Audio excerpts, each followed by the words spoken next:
Hi അസ്സലാമു അലൈക്കും.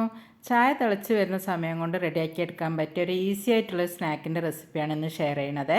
അപ്പോൾ വീഡിയോയിലേക്ക് പോകുന്നതിന് മുമ്പായിട്ട് ഫസ്റ്റ് ടൈം കാണുന്നവർ സബ്സ്ക്രൈബ് ചെയ്ത് സപ്പോർട്ട് ചെയ്യാൻ മറക്കരുത്. അപ്പോൾ ഞാനിവിടെ എടുത്ത് വെച്ച് ബ്രെഡിൻ്റെ അരികുകളാണ്. പകരം നിങ്ങൾക്ക് ബ്രെഡ് പീസ് തന്നെ എടുക്കാം കേട്ടോ. ഇതിപ്പോൾ ഞാൻ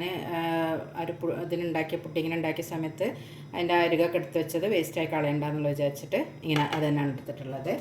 ഇനി നമുക്ക് വളരെ കുറച്ച് ഇൻഗ്രീഡിയൻസ് മാത്രം മതി. ഒരു ക്യാരറ്റ് പൊടിയായിട്ട് ഗ്രേറ്റ് ചെയ്തെടുത്താണ്, അതൊരു 2 ടേബിൾ സ്പൂൺ ചേർത്ത് കൊടുക്കണ്ടേ. ഒരു സവാള ചെറുതായിട്ട് പൊടിയായിട്ട് അരിഞ്ഞതും കൂടാണ്, അതും ഇതുപോലെ തന്നെ 2 ടേബിൾ സ്പൂൺ ചേർത്ത് കൊടുക്കുക. ഇത് വന്നിട്ടുള്ളത് ഫ്രൈ ചെയ്തിട്ടുള്ള ചിക്കൻ പീസാണ്. അപ്പോൾ ഇതിന് പകരം നിങ്ങൾക്ക് എഗ്ഗ് ബോയിൽ ചെയ്തിട്ട് അത് വേണമെങ്കിൽ പൊടി ചേർത്ത് കൊടുക്കുക, അല്ലെങ്കിൽ ഇനി ഈ ഒരു വെജിറ്റബിൾസ് മാത്രം ഇട്ടിട്ടാണെങ്കിൽ അങ്ങനെ ചേർത്ത് കൊടുക്കുക കേട്ടോ. അങ്ങനെ ഉണ്ടാക്കിയെടുത്താലും നല്ല ടേസ്റ്റാണ്. അതിലേക്ക് കുറച്ചധികം മല്ലിയില ചെറുതാക്കി പൊടിയായിട്ട് അരിഞ്ഞത് അതും കൂടെ ചേർത്ത് കൊടുക്കുക.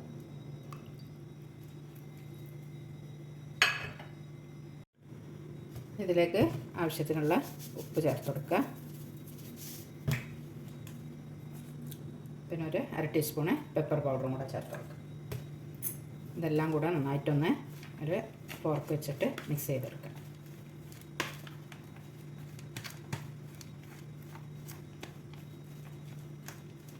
കൈ വെച്ചിട്ട് പൊടിച്ചെടുക്കുകയാണെങ്കിൽ അങ്ങനെ ചെയ്യാം കേട്ടോ.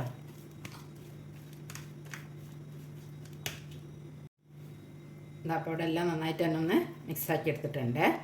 ഇനി ഞാൻ അതിലേക്ക് ചേർത്ത് കൊടുക്കുന്നത് ഒരു 2 ടേബിൾ സ്പൂൺ നിറയെ കടലപ്പൊടിയാണ്.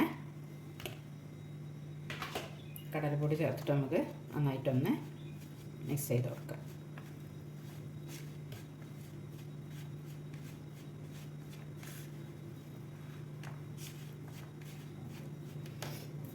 എന്നിട്ട് ഇതിലേക്കൊരു ആദ്യം ഒരു ടേബിൾ സ്പൂൺ വെള്ളം ചേർത്ത് കൊടുക്കുക. ഫസ്റ്റ് തന്നെ ഫുള്ള് വെള്ളം ചേർക്കരുത് കേട്ടോ. ഒരു ടേബിൾ സ്പൂൺ വെള്ളം ചേർത്ത് കൊടുത്തിട്ട് നന്നായിട്ടൊന്ന് മിക്സ് ചെയ്ത് നോക്കുക. അതായത് ഭയങ്കര ലൂസായിട്ട് വേണ്ട, നമുക്കിങ്ങനെ സ്പൂൺ കൊണ്ട് ഇങ്ങനെ കോരിയിടാൻ പറ്റിയ ആ ഒരു പാകത്തിൽ അങ്ങനെ മതി. എല്ലാം കൂടെ ഒന്ന് മിക്സായി വരുന്ന ആ ഒരു പാകത്തിൽ മതിയേ.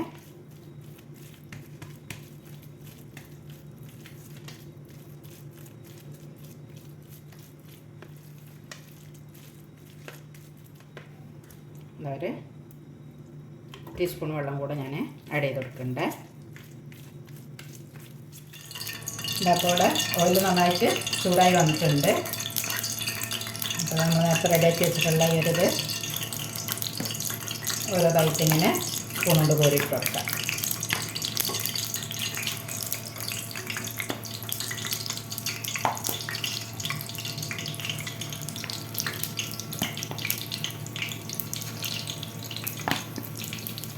നല്ല ഈസി ആയിട്ട് റെഡിയാക്കി എടുക്കാൻ പറ്റിയൊരു സ്നാക്സാണ് കേട്ടോ. നല്ല ടേസ്റ്റിയാണ്.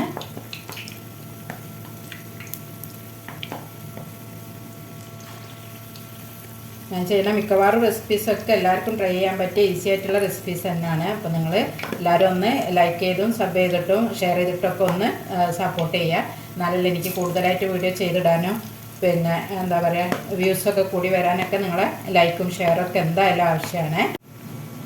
അപ്പോൾ എല്ലാം ഒരു ഭാഗം അതായി വന്നിട്ടുണ്ട്. അപ്പോൾ നമുക്കെല്ലാം ഒന്ന് ടേൺ ചെയ്തിട്ട് കൊടുക്കാം.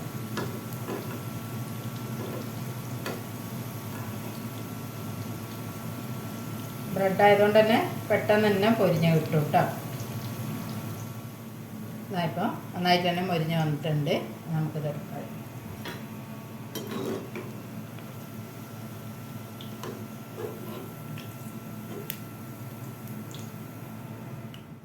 അപ്പോൾ ബ്രെഡ് വെച്ചിട്ടുള്ള ഒരു വെറൈറ്റി സ്നാക്ക് ഇവിടെ റെഡി ആയിട്ടുണ്ട്. നിങ്ങൾ കണ്ടല്ലോ, ഈസി ആയിട്ട് തന്നെയാണ് റെഡിയാക്കി എടുത്തിട്ടുള്ളത്.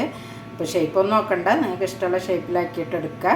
ഇത് നല്ല ക്രിസ്പി, പുറത്ത് നല്ല ക്രിസ്പി ആയിട്ട് എന്നാലോ നല്ല ഉള്ളിൽ നല്ല സോഫ്റ്റ് ആയിട്ടുള്ളൊരു സ്നാക്കാണ്. ഈ ഒരു വീഡിയോ നിങ്ങൾക്ക് ഇഷ്ടമായിട്ടുണ്ടെങ്കിൽ ലൈക്ക് ചെയ്യാനും ഷെയർ ചെയ്യാനും കമൻറ്റ് ചെയ്യാനൊന്നും മറന്നു പോകരുത്. ഇൻഷാ അല്ലാഹ് ഈസി ആൻഡ് ടേസ്റ്റി ആയിട്ടുള്ള മറ്റൊരു റെസിപ്പി ആയിട്ട് വീണ്ടും വരാം.